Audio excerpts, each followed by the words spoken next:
ধরেন আপনি যেখানে থাকেন সেখানে মানুষ যারা থাকে তারা অত বড় লোক না। আপনি একটা বাড়ি বানালেন, মোটামুটি একটা ভালো বাড়ি, সবাই কিন্তু আপনার বাড়িকে খুব তাড়াতাড়ি অ্যাপ্রিসিয়েট করবে, আপনার বাড়ি সহজেই নোটিসেবল হবে। কিন্তু যদি রিচ লোকালিটি থাকে যেখানে সবাই বড় লোক, ওই একই বাড়ির দিকে কেউ কিন্তু তাকাবে না। My point is you need to change your own mindset, যে আপনার চিন্তার ধরন এটা এক্সচেঞ্জ করতে হবে। একটা মেয়ে একদিন আমাকে জিজ্ঞেস করলো, ভাইয়া আপনার সাথে একটা জিনিস শেয়ার করতে পারি? I said go ahead. সে বলল সে মোহাম্মদপুর এলাকায় একটা জিমে যায়, কিন্তু সেখানে the guys there, they stare at her. She added, people are so rude.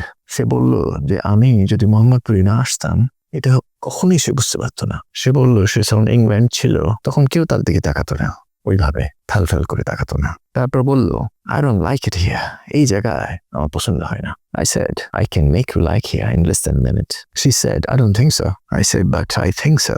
Challenging টোনে মেয়েটা বলল, হাও? আমি বললাম যে তুমি কি এমন কোনো জায়গায় থাকতে চাও যেখানে তোমাকে কেউ কেয়ারই করে না? She said, no way, that's bad. I said, Bob's your uncle. There you go. মেয়েটা বলল, বুঝলাম না। আমি বললাম, যখন তুমি ইংল্যান্ড ছিলে, no one stare at you.